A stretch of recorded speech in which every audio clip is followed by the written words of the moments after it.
Hey, what's up guys? How's it going? Today we're going to be doing a review of the 2018 Subaru BRZ with the performance pack. We'll do an outside walk around, an inside tour, and take it on a drive.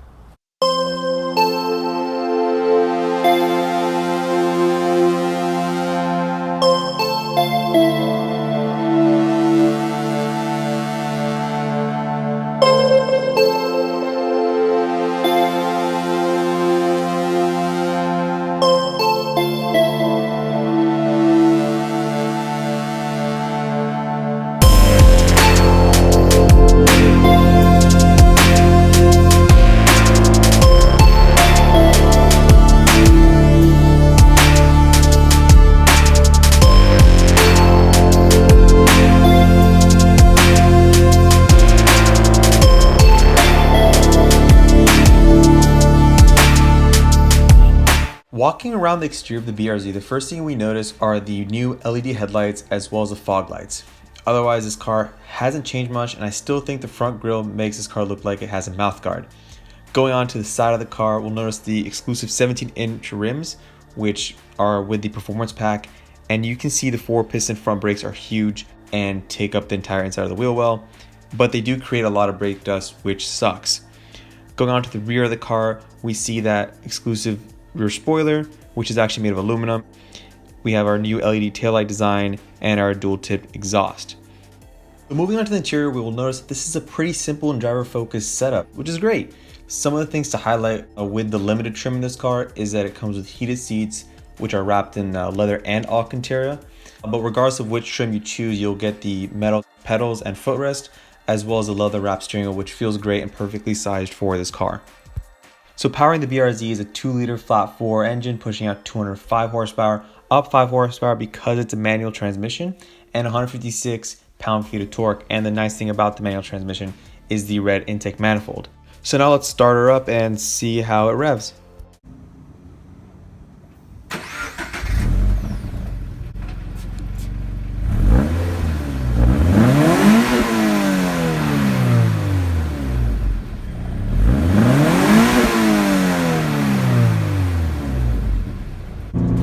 Alright guys, so we're in the car, we're taking on a drive, and let me just go in lower gear. So yes, this is a manual car, and so no drive modes to go through. Actually, are there? Yes, there's actually a traction control off button, and there's a traction control off track button, which I'll actually show in the screen as well. I don't think we're gonna test those just because we're trying to keep it safe here in the streets. So since this, oh god, this is gonna be ruined by my manual shifting. So since this is a 6-speed manual, it actually has 5 additional horsepower, bringing it up to 205 horsepower and 151 pound-feet of torque. As you guys can hear from the microphone, the exhaust sounds pretty prominent as well as the engine sound, since there's not a lot of deadening. Since the focus of this car is to keep it lightweight. So driving around town, given that it doesn't have much mid-range torque, it is kind of sluggish, kind of just zipping around town. And I mean, compared to like an MX-5 Miata, which doesn't have as much torque as well, but is also 400 pounds lighter, so the low torque is not as much of an issue because you don't need much of it to get up to speed. On the highway as well, it also is kind of a deficiency just because you don't really have that passing power unless you really want to rev it up past 4,500. All right, so talking about the transmission, because this is a manual and I think I need to give it some attention, I have had too hard of a time learning the clutch and the shifter. The shifter does feel good, but I should also experience other manual transmissions first before really commenting on how it compares to other cars. So I'm gonna leave that out of this review. But from what other people do say, it is a great shifter and the clutch feel is pretty decent. So from a suspension and chassis standpoint, this is a stiffer car, stock. Even without the performance pack, the springs are pretty stiff. The only difference between this stock and the performance pack is the dampers. And yes, they'll add more harsher bumps on harsher roads, but you do have the more enjoyment on the corners, and kind of that's where you drive the most or where you have the most enjoyment. It pays to have that sacrifice, then by all means go for it. It is well worth the upgrade because it also has brakes, upgraded Brembo brakes, and they're huge. 4-piston front brakes, 2-piston rear brakes, single piston. Yeah, single piston rear brakes, 2 piston. Okay. And The brake feel, as like I talked to the owner of this vehicle, says it's not as good as you would expect it to be.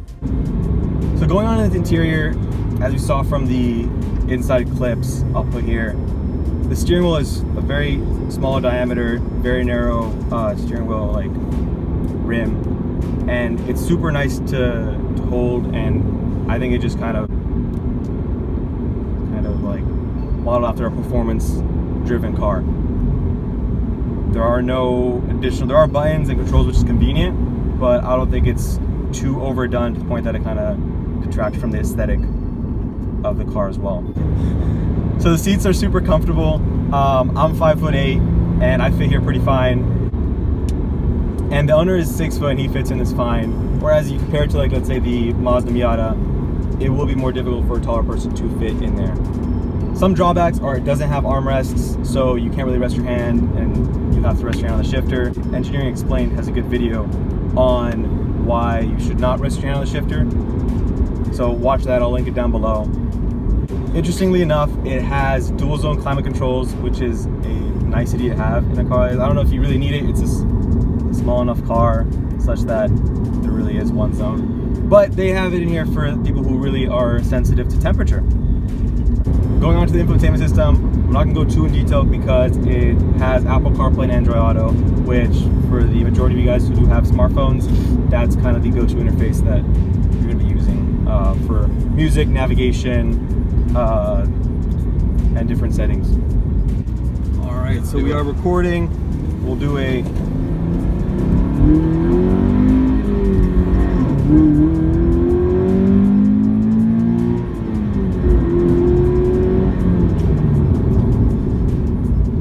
So it actually has a shift light. I didn't know that, and it's pretty speedy. We'll do another one. I just came out of a U-turn there, but we'll do it. That was not speedy. We'll do a proper. That was not speedy at all. All right, we'll do something a little decent. All right, I'm gonna attempt to take this on a start. I don't know. Try to start and also accelerate aggressively. So I do apologize if I do make any of you guys cringe.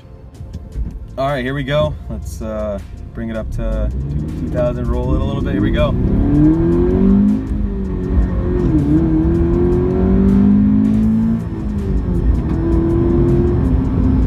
You just captured the Chrysler 300 who was accelerating completely normally. It's good. So we just beat a Chrysler 300 to the punch. That was pretty sick. As you guys can hear, it's really loud. But in terms of like raw acceleration, I mean, I wouldn't say it's the fastest car in a straight line. That's not what it's intended for. It's intended for the corners, and if I had the opportunity to do that, I'm sure it would excel beyond my expectations.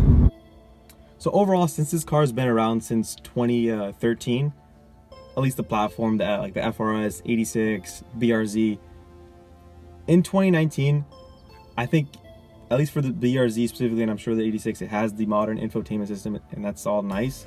It's got the updated technology, but I think what everyone would like to see is upgraded performance. 5 horsepower in just the manual isn't really gonna be anything to write home about, and if they were to keep doing this, like keep this car going forward, they're gonna have to up the performance at some point. Everyone wants to see a souped up turbo, so that'd be nice to have. Otherwise, it's gonna kind of pull back in terms of its competitiveness with what's out there today. So that's all for the review today. Thank you guys for watching. Let me know what other cars you guys want to see next. Like, comment, and subscribe. That'll mean a lot to me, and I will see you guys in the next one. Peace.